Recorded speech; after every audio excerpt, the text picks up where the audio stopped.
YouTube ವೀಕ್ಷಕರೆಲ್ಲರಿಗೂ ಜೈ ಶ್ರೀನಿವಾಸನ್ ಗುರುಜಿಯ ಹೃದಯ ಪೂರ್ವಕವಾದ ನಮಸ್ಕಾರಗಳು. ವೀಕ್ಷಕರೇ, ತಮ್ಮೆಲ್ಲರಿಗೂ ಜೈ ಶ್ರೀನಿವಾಸನ್ ಟಿವಿ ಕನ್ನಡ ಚಾನೆಲ್ಗೆ ಸ್ವಾಗತ ಸುಸ್ವಾಗತ. ಗುರು ಬ್ರಹ್ಮ ಗುರು ವಿಷ್ಣು ಗುರರ್ದೇವೋ ಮಹೇಶ್ವರ ಗುರು ಸಾಕ್ಷಾತ್ ಪರಬ್ರಹ್ಮ ತಸ್ಮೈ ಶ್ರೀ ಗುರವೇ ನಮಃ. ಜೈ ಸಿದ್ಧಿ ವಿನಾಯಕ, ಜೈ ಶರಬೇಶ್ವರ, ಜೈ ಮಹಾಕಾಳಿ, ಜೈ ಮಹಾವತಾರ್ ಬಾಬಾ, ಜೈ ಖಾದ್ರಿ ಲಕ್ಷ್ಮೀ ನರಸಿಂಹ, ಜೈ ಶ್ರೀ ಕೃಷ್ಣ, ಜೈ ಹನುಮಾನ್, ಜೈ ಶ್ರೀರಾಮ್, ಜೈ ಶ್ರೀರಾಮ್, ಜೈ ಶ್ರೀರಾಮ್. ಆರಾಮಾಗಿದ್ದೀರಾ ಸ್ನೇಹಿತರೆ? ಹುಷಾರಾಗಿದ್ದೀರಾ? ಇವತ್ತು ನಾವು ಮಾತಾಡಿಕೊಟ್ಟಿರ್ತಕ್ಕಂಥ ವಿಷಯ ಏನಂದರೆ 9, 18, 27 ಈ ತಾರೀಕಲ್ಲಿ ಹುಟ್ಟಿರೋರಿಗೆ ಯಾವ ಉದ್ಯೋಗ ಸೆಲೆಕ್ಟ್ ಮಾಡಿಕೊಂಡ್ರೆ ಓದಿದ್ರೆ ಅವ್ರಿಗೆ ಪ್ರೋಗ್ರೆಸ್ ಆಗುತ್ತೆ, ಜೀವನದಲ್ಲಿ ಅಚೀವ್ಮೆಂಟ್ ಮಾಡ್ತಾರೆ, ಇದ್ರ ಬಗ್ಗೆ ಮಾತಾಡಿಕೊಟ್ಟಿದ್ದೀವಿ. ಈ ಕೂಡ ತಾವೆಲ್ಲ ಜೈ ಶ್ರೀನಿವಾಸನ್ ಟಿವಿ ಯೂಟ್ಯೂಬ್ ಚಾನಲ್ನ ಸಬ್ಸ್ಕ್ರೈಬ್ ಮಾಡಿ, ನಮ್ಮ ಎಲ್ಲ ವಿಡಿಯೋಗಳ್ನು ಲೈಕ್ ಮಾಡಿ, ಎಲ್ಲ ವಿಡಿಯೋಗಳ್ನು ಶೇರ್ ಮಾಡಿ, ತಪ್ಪದೇ ಕಮೆಂಟ್ ಮಾಡಿ ಅಂತ ಹೇಳ್ತಾ ವಿಡಿಯೋ ಒಳಗೆ ಹೋಗೋಣವಾ? ಬನ್ನಿ. 9, 18, 27 ಈ ತಾರೀಕಲ್ಲಿ ಹುಟ್ಟಿರ್ತಕ್ಕಂಥವ್ರನ್ನ ಆಳ್ತಕ್ಕಂಥ ಗ್ರಹ ಬಂದು ಮಂಗಳ ಗ್ರಹ, ಮಾರ್ಸ್, ಕೆಂಪಗೆ ಇರತಕ್ಕಂಥ ಗ್ರಹ. ಇದರ ಅಧಿದೇವತೆ ಬಂದು ಸುಬ್ರಹ್ಮಣ್ಯ ಸ್ವಾಮಿ, ಮುರುಘ ಅಂತ ಕರೀತಾರೆ, ಕುಮಾರಸ್ವಾಮಿ ಅಂತ ಕರೀತಾರೆ, ಆರುಮುಖ ಅಂತ ಕರೀತಾರೆ, ಷಣ್ಮುಖ ಅಂತ ಕರೀತಾರೆ, ಆರುಮುಖ ಅಂತನೂ ಕರೀತಾರೆ. ಸೊ ಈ ಅಧಿದೇವತೆ ಷಣ್ಮುಖನ ನೋಡಿದ್ರೆ ನಾವು ಏನೇನು ಕೆಲಸ ಮಾಡ್ಬೋದು ಅಂತ ಗೊತ್ತಾಗ್ಬಿಡುತ್ತೆ, ಏನೇನು ಕೆಲಸ ಮಾಡ್ಬೋದು ಅಂತ. ಆಮೇಲೆ 9, 18, 27ನೇ ಸಂಖ್ಯೆ ಹುಟ್ಟಿರ್ತಕ್ಕಂಥವ್ರನ್ನ ಕರೀತಕ್ಕಂಥದ್ದೇ ಯೋಧ ಅಂತ. ದೇವರುಗಳು ಸೇನೆಯ ಸೇನಾಧಿಪತಿ ಯಾರು? ಕುಮಾರಸ್ವಾಮಿ. ದೇವರುಗಳು ಸೇನೆಯ ಸೇನಾಧಿಪತಿ. ಒಬ್ಬ ಸೇನಾಧಿಪತಿ ಅಂದರೆ ಏನು ಫಿಸಿಕಲ್ ಫಿಟ್ನೆಸ್, ಯಾವ ರೀತಿ ಅಲರ್ಟ್ ಆಗಿರ್ತಾರೆ. ಅದರಿಂದ ಯೋಧ, ಒಂದು ಸೋಲ್ಜರಿಂದ ಹಿಡಿದು ಕಮಾಂಡರ್ ಇನ್ ಚೀಫ್, ಜನರಲ್ವರೆಗೂ ಆಗ್ಬೋದು. ಅದರಿಂದ ಇವರು BCom ಓದಿದ್ರು ಸರಿ, BA ಓದಿದ್ರು ಸರಿ, BSc ಓದಿದ್ರು ಸರಿ, ಇಂಜಿನಿಯರಿಂಗ್ ಈವನ್ ಓದ್ಬಿಟ್ಟಿದ್ರು ಸರಿ, ಇವರು ಯೋಧನ ಕೆಲಸಕ್ಕೆ ಬಹಳ ಸೂಟಬಲ್, ಧಾರಾಳವಾಗಿ ಯೋಧನ ಕೆಲಸಕ್ಕೆ ಹೋಗ್ಬೋದು. ಈವನ್ ಮೆಡಿಕಲ್ಲೇ ಓದಿದ್ರು ಅಂತ ಇಟ್ಕೊಳ್ಳಿ. ಎಷ್ಟೋ ಜನ 9, 18, 27ನೇ ತಾರೀಕು ಕೊಟ್ಟವರು ಮೆಡಿಕಲ್ ಓದಿರ್ತಾರೆ, ಆದರೆ ಆರ್ಮಿಯಲ್ಲಿ ಕೆಲಸ ಮಾಡ್ತಾ ಇರ್ತಾರೆ. ಆರ್ಮಿ ಹಾಸ್ಪಿಟಲ್ ಅಂತ ಇರುತ್ತಲ್ಲ, ಅದ್ರಲ್ಲಿ ಕೆಲಸ ಮಾಡ್ತಾ ಇರ್ತಾರೆ. ಮೆಡಿಕಲ್ ಓದಿದ್ಮೇಲೆ ನಾವು ಇಲ್ಲಿ ಬರೋದು, ಇಲ್ಲಿ ಪ್ರಾಕ್ಟೀಸ್ ಮಾಡೋದು, ನಮ್ಮದೇ ಕ್ಲಿನಿಕ್ ಇಟ್ಕೊಳ್ಳೋದು, ಇಲ್ಲ ಬೇರೆ ಯಾವುದೋ ಪ್ರೈವೇಟ್ ಹಾಸ್ಪಿಟ್ಲಿಗೆ ಹೋಗೋದು, ಇದೆಲ್ಲ ಇರ್ತದಲ್ಲ.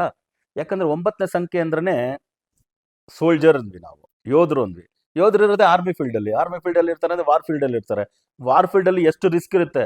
ಒಂದೊಂದು ಸಾರಿ ಹೆಲಿಕಾಪ್ಟರ್ಲೇ ಮೆಡಿಸಿನ್ ಎಲ್ಲ ತೊಗೊಂಡು ಜಿಂಗ್ ಅಂತ ಹೋಗಿ ಅಲ್ಲೆಲ್ಲೋ ಪರ್ವತದಲ್ಲಿ ಸೋಲ್ಜರ್ಸ್ಗೆ ಟ್ರೀಟ್ಮೆಂಟ್ ಕೊಟ್ಟು, ಅಲ್ಲೇ ಬೇಕಂದರೆ ಕೆಲವು ಟೆಂಪ್ರವರಿ ಸಿಂಪಲ್ ಸರ್ಜರೀಸ್ನು ಮಾಡಿಬಿಟ್ಟು ಬರ್ತಕ್ಕಂಥದ್ದು ಉಂಟು. ಇದಕ್ಕೆ ಇನ್ನೊಂದು ಉದಾಹರಣೆನೂ ಕೊಡ್ಬೋದು. 9, 18, 27 ಈ ಸಂಖ್ಯೆನ ಆಳ್ತಕ್ಕಂಥ ಗ್ರಹ ಬಂದು ಮಂಗಳ ಗ್ರಹ ಅಂದ್ವಿ. ಆಮೇಲೆ ಕುಮಾರಸ್ವಾಮಿ, ಷಣ್ಮುಖ ಅಂದ್ವಿ. ಆ ಷಣ್ಮುಖನ ವಾಹನ ನವಿಲು. ಹೇಗೆ ನವಿಲ್ ಮೇಲೆ ಕೂತ್ಕೊಂಡು ಹಾಗೆ ಹಾರ್ಕೊಂಡು ಹೋಗ್ತಾನೋ, ಎಲ್ಲಿಗೆ ಬೇಕಾದ್ರೂ ಹೋಗ್ಬೋದು ಅವನು. ಆ ರೀತಿ ಇವರು ಏರ್ಫೋರ್ಸ್ಗೆ ಇವರು ಕೂಡ ತುಂಬ ಸೂಟಬಲ್.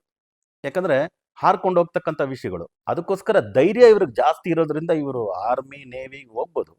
ಬಟ್ ಏರ್ಫೋರ್ಸ್ಗೆ ಪ್ರಿಯಾರಿಟಿ ಕೊಟ್ಕೊಂಡ್ರೆ ಹಾರೋ ಲಕ್ಷಣಗಳು ನವಿಲಿನ ವಾಹನದ ಜೊತೆಗೆ ಷಣ್ಮುಖನಿಗಿರೋದ್ರಿಂದ ಅದು ಇವ್ರಿಗೆ ತುಂಬ ಆಪ್ಟಾಗಿರುತ್ತೆ.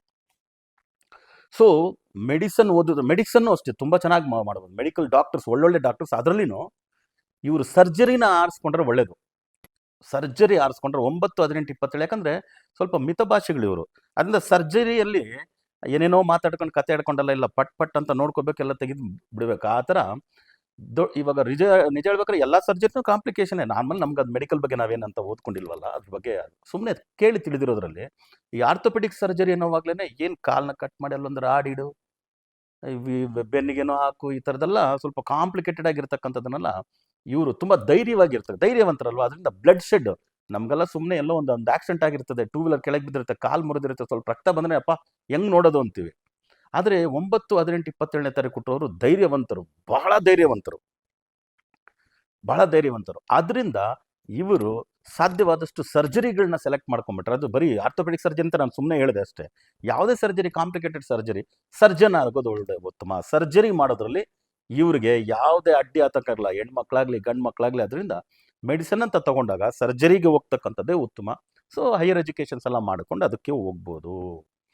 ಆಮೇಲೆ ಕಾಮನ್ ಆಗಿ ಇಂಜಿನಿಯರಿಂಗ್ ಅಂತ ತಗೊಂಡಾಗ ಏರೋನಾಟಿಕಲ್ ಇಂಜಿನಿಯರಿಂಗ್, ಹಾರೋ ಇಂಜಿನಿಯರಿಂಗ್ ಫಸ್ಟ್ ನಾನು ಹೇಳಬೇಕಂದ್ರೆ ಹಾರೋ ಇಂಜಿನಿಯರಿಂಗು, ಈವನ್ ಮೆಕ್ಯಾನಿಕಲ್ ಇಂಜಿನಿಯರಿಂಗ್, ದೊಡ್ಡ ದೊಡ್ಡ ಮಿಷನರೀಸ್ನೆಲ್ಲ ನೋಡ್ತಕ್ಕಂಥ ಮೆಕ್ಯಾನಿಕಲ್ ಇಂಜಿನಿಯರಿಂಗು, ರೋಡ್ಸು ಇನ್ಫ್ರಾಸ್ಟ್ರಕ್ಚರು ಮಾಡ್ತಕ್ಕಂಥ ಸಿವಿಲ್ ಇಂಜಿನಿಯರಿಂಗಿಂದ ಹಿಡಿದು ರೋಡ್ ಇಂಜಿನಿಯರಿಂಗ್, ರೋಡರೆಲ್ಲ ಮಾಡ್ತಕ್ಕಂಥ ಇದು, ಬ್ರಿಡ್ಜಸ್ ಕಟ್ತಕ್ಕಂಥದ್ದು, ಹೈಟ್ ದೊಡ್ಡ ದೊಡ್ಡ ಬ್ರಿಡ್ಜಸ್ ಕಟ್ತಕ್ಕಂಥ ಇಂಜಿನಿಯರ್ಸ್ ಎಲ್ಲ ಇವರೇ.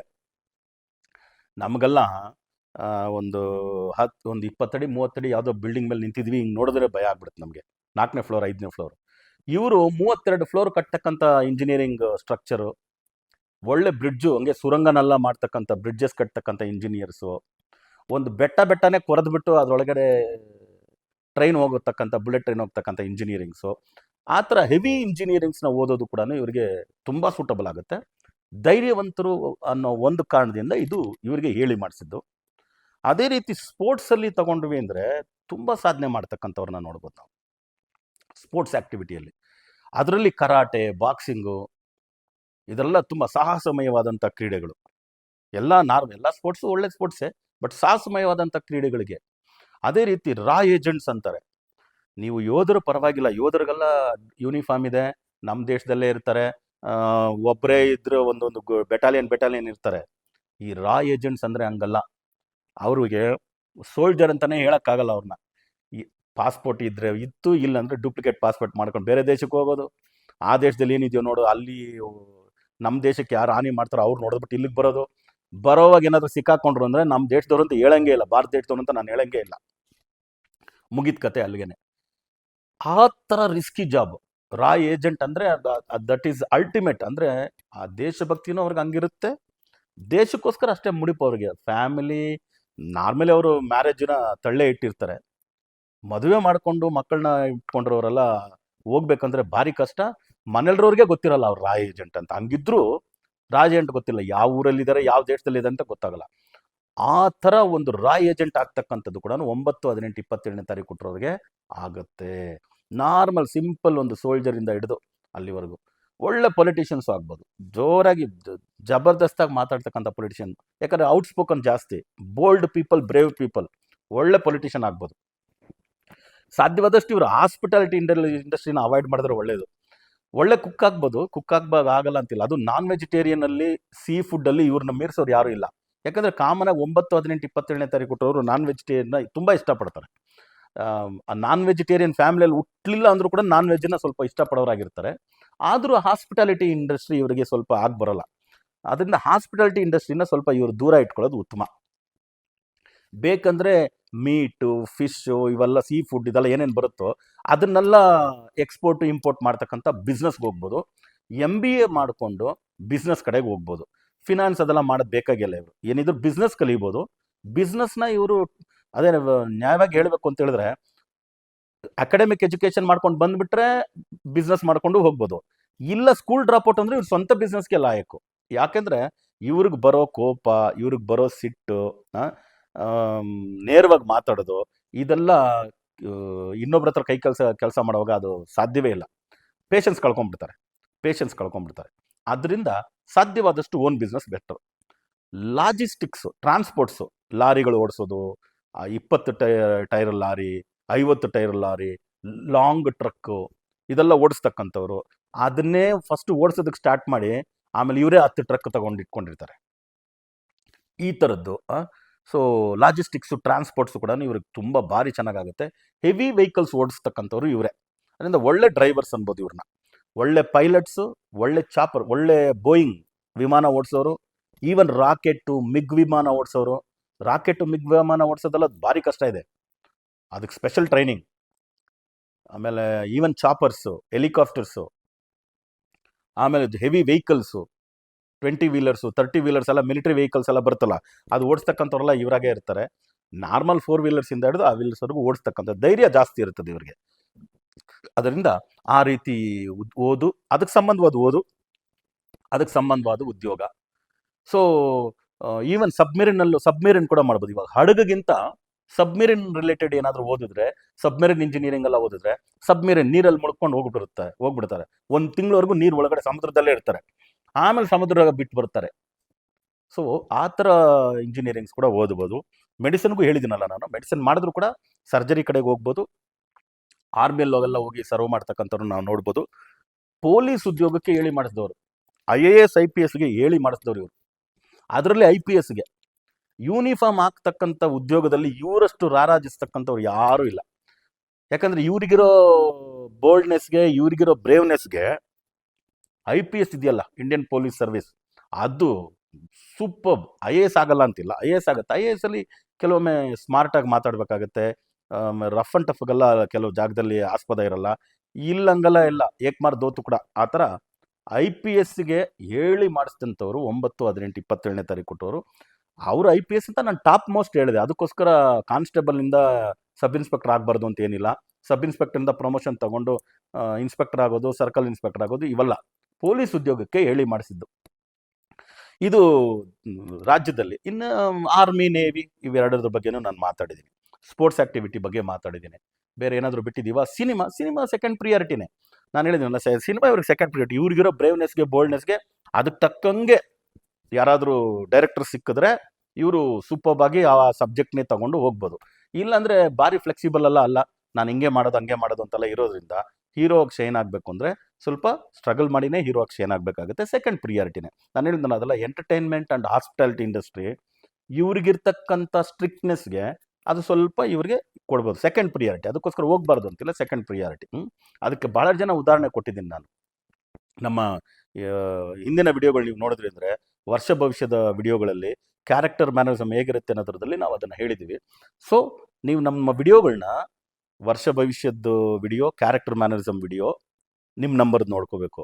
ಆಮೇಲೆ ನಿಮಗೆ ಲೈಫ್ ಪಾರ್ಟ್ನರ್, ಸೋಲ್ಮೇಟ್ಸ್ ಯಾರು ಅನ್ನೋದನ್ನ ನೋಡ್ಕೋಬೇಕು ನಿಮ್ಮ ನಂಬರ್ದು. ಮೂರನೇದು, ನೀವು ಓದು ಉದ್ಯೋಗಕ್ಕೆ ಬರಬೇಕು. ಇದಕ್ಕೆ ನೆಕ್ಸ್ಟ್ ಬಂದು ಇನ್ನೇನೇನು ಅಂತ ಒಂದೊಂದು ತಾರೀಕಲ್ಲಿ ಹುಟ್ಟರೋರು ಕೂಡ 9 ವಿಡಿಯೋ ಮಾಡಿದ್ದೀವಿ ನಾವು. 1, 10, 19, 28 ಅಂದರೆ ವರ್ಷ ಭವಿಷ್ಯನೂ ಹೇಳಿದ್ದೀವಿ. ವರ್ಷ ಭವಿಷ್ಯದ ಜೊತೆಗೆ ಕ್ಯಾರೆಕ್ಟರ್ ಮ್ಯಾನರಿಸಮ್ಸ್ ಹೇಗಿರುತ್ತೆ ಅಂತ ಹೇಳಿದ್ದೀವಿ. ಅದೇ ಥರ 1, 10, 19, 28ಕ್ಕೆ ಎಕ್ಸಾಂಪಲ್ಗೆ ಅವರ ಲೈಫ್ ಪಾರ್ಟ್ನರ್ಸು, ಸೋಲ್ಮೇಟ್ಸು ಹೇಗಿರ್ತಾರೆ ಅದರಲ್ಲಿ ಹೇಳಿದ್ದೀವಿ. ಆಮೇಲೆ ಯಾವ ಓದು ಉದ್ಯೋಗ ಸೆಲೆಕ್ಟ್ ಮಾಡ್ಕೋಬೇಕು ಅಂತ ಹೇಳಿದ್ವಿ. ಅದೇ ಥರ ಇವತ್ತಿಗೆ ನನ್ನ ಪ್ರಕಾರ 9 ವಿಡಿಯೋಗಳು, 27 ವಿಡಿಯೋಸ್ 3 ಸಬ್ಜೆಕ್ಟ್ ಬಗ್ಗೆ, 3 ಸಬ್ಜೆಕ್ಟ್ ಆಯಾ ತಾರೀಕಲ್ಲಿ ಹುಟ್ಟಿರೋರ ಬಗ್ಗೆ ಹೇಳಿದ್ದೀವಿ. ಸೊ ಇದನ್ನು ನೀವು ತಿಳ್ಕೊಂಡ್ಬಿಟ್ರೆ ಟೋಟಲಿ ನ್ಯೂಮರಾಲಜಿ ಯಾವ ಬೇಸ್ ಮೇಲೆ ನಿಂತಿದೆ, ಕ್ಯಾರೆಕ್ಟರ್ ಮ್ಯಾನರಿಸಮ್ಸ್ ಹೆಂಗಿದೆ, ನಾನು ಹಾಗೇ ಇದ್ದೀನ ಅಂತ ಎಷ್ಟೋ ಜನ ಅವ್ರ ಸ್ಟೇಟಸ್ಗೆ ಹಾಕ್ಕೊಂಡಿದ್ದಾರೆ. ಈಗ ಯಾವ ಥರ ಹಾಕ್ಕೊಂಡಿದ್ದಾರೆ ನೋಡಿ, ನಾನು ಈ ಓದು ಉದ್ಯೋಗನೇ ಸೆಲೆಕ್ಟ್ ಮಾಡ್ಕೊಂಡೆ, ಅದ್ರಲ್ಲಿ ನಾನು ಶೈನ್ ಆಗಿದ್ದೀನಿ, ಗುರೂಜಿ ಹೇಳಿದ್ದು ಕರೆಕ್ಟು, ಇದೇ ಥರ ಮಾಡ್ಕೊಂಡ್ರೆ ಒಳ್ಳೇದು, ನಾನು ಇದನ್ನು ತೊಗೊಂಡ್ಬಿಟ್ಟಿದ್ದೀನಿ, BCom ತೊಗೊಂಡ್ಬಿಟ್ಟಿದ್ದೀನಿ, ನಾನು ಆದರೆ ಪೊಲೀಸ್ಗೆ ಹೋಗ್ಬೇಕು ಅಂತ ಯೋಚನೆ ಮಾಡ್ತಾ ಇದ್ದೀನಿ, 9ನೇ ತಾರೀಕು ಕೊಟ್ಟಿರೋದ್ರಿಂದ, IAS IPS ಬರೆಯೋದಕ್ಕೆ ಯೋಚನೆ ಮಾಡ್ತಾ ಇದ್ದೀನಿ ನಾನು 1ನೇ ತಾರೀಕು ಕೊಟ್ಟಿರೋದ್ರಿಂದ. ಇವೆಲ್ಲವೂ ತುಂಬ ನಿಮ್ಮನ್ನು ಮೋಟಿವೇಟು ಮಾಡುತ್ತೆ, ನಿಮಗೆ ಪ್ರೋಗ್ರೆಸ್ ಕೊಡುತ್ತೆ.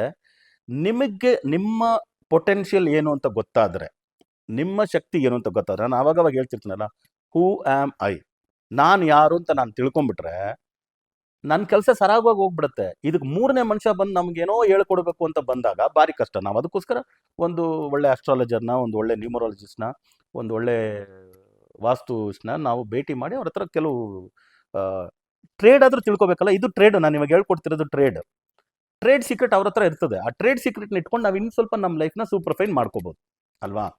ನಾನು ನಮ್ಮ ಗುರುಗಳಿಗೆ ಹೇಳ್ಕೊಡ್ತಿದ್ದ ವಿಷಯನೇ ಇಷ್ಟೇ, teach the trade, do the trade. Trade secret ಮಾತ್ರ ನೀನು ಇಟ್ಕೊ ನಿನ್ನ ಹತ್ರ, ಯಾಕಂದರೆ ಅದು ಇಲ್ಲ ಅಂದರೆ ಕಷ್ಟ ಅಲ್ವಾ. ಗುರು ಎಲ್ಲ ಶಿಷ್ಯಂದ್ರಿಗೆ ಹೇಳ್ಕೊಟ್ಬಿಟ್ಟು ಸುಮ್ಮನೆ ಇದ್ರೆ ಮಸ್ಟ್ ಅಷ್ಟೇ ಗುರುಗೆ ತಿರುಮಂತ್ರ ಮಾಡಿಬಿಡ್ತಾರೆ ಅನ್ನೋದಕ್ಕೋಸ್ಕರನೇ ಶಿಷ್ಯಂದ್ರಿಗೆ ಆಗಲಿ, ಯಾರಿಗೇ ಆಗಲಿ, ಇನ್ನು ಪಬ್ಲಿಕ್ಗೆ ಆಗಲಿ, ಸಮಾಜಕ್ಕೆ ಆಗಲಿ, you teach the trade. Trade ಹೇಳ್ಕೊಟ್ಬಿಟ್ಟು ನೀನು ಟ್ರೇಡ್ ಮಾಡುವಾಗ, ಡೂ ದ ಟ್ರೇಡ್ ಮಾಡುವಾಗ ಇಬ್ರು ಲೈಕ್ ಮೈಂಡೆಡ್ ಇರ್ತಾರೆ. ನಾನು ಹೇಳೋದು ಅವ್ನಿಗೆ ಅರ್ಥ ಆಗಿರ್ತದೆ, ಅವ್ನು ಹೇಳೋದು ಅರ್ಥ ಆಗ್ತಿರ್ತದೆ. ಗುರುಜಿ ನೀವು ಹೇಳಿದ್ದು ನಿಜ, ನಾನು 5, 14, 23ನೇ ತಾರೀಕು ಕೊಟ್ಟಿದ್ದೀನಿ, ನನ್ನ ಕ್ಯಾರೆಕ್ಟರ್ ಹಿಂಗೇ ಇದೆ, ನನ್ನ ಮ್ಯಾನರಿಸಮ್ ಹಿಂಗೇ ಇದೆ, ನನ್ನ ಆ್ಯಟಿಟ್ಯೂಡ್ ಹಿಂಗೇ ಇದೆ. ನೀವು ಹೇಳ್ದಂಗೆ ಸ್ವಲ್ಪ ಇಲ್ಲೊಂದು ಸ್ವಲ್ಪ ಫ್ಲಾಸ್ ಇದೆ, ಇಲ್ಲೊಂದು ಸ್ವಲ್ಪ ವೀಕ್ನೆಸಸ್ ಕಾಣಿಸ್ತಾ ಇದೆ. ನೀವು ಹೇಳ್ದಂಗೆ ನಾನು ಅದನ್ನು ಬದಲಾಯಿಸ್ಕೊತೀನಿ. ಅದನ್ನು ಬದಲಾಯಿಸ್ಕೊಂಡ್ರೆ ನಾನು ಇನ್ನೂ ಸೂಪರ್ ಅನ್ನಲ್ವಾ. ಫೈನಿಂಗು ಸೂಪರ್ ಫೈನಿಂಗ್ ಅಂತಾರಲ್ಲ, ಆ ಥರ ನಾವು ರೀಫೈನಿಂಗ್ ಅಂತೀವಲ್ಲ, ಆ ಥರ. ಈ ಖನಿಜದ ರಿಲೇಟೆಡು, ಮಿನರಲ್ ರಿಲೇಟೆಡು, ಈ ಕ್ವಾರಿಗಳು, ಸ್ಟೋನ್ ಕ್ರಷರ್ಸು, ಇದು ಕೂಡ ಇವ್ರು ಮಾಡ್ಬೋದು. ಮೈನಿಂಗ್ಸ್ ಅಂತಾರಲ್ಲ, ಅದು ಸ್ಟೋನಿಂದ ಹಿಡಿದು, ಕೋಲಿಂದ ಹಿಡಿದು, ಖನಿಜ ಸಂಪತ್ತುಗಳಿಂದ ಹಿಡಿದು ಅದು ಕೂಡ. ಯಾಕಂದರೆ ಅದಕ್ಕೂ ತುಂಬ ಅದ್ರ ಸಂಬಂಧವಾದ ಇಂಜಿನಿಯರಿಂಗ್ ಕೂಡ ಓದ್ಬೋದು ಇವರು.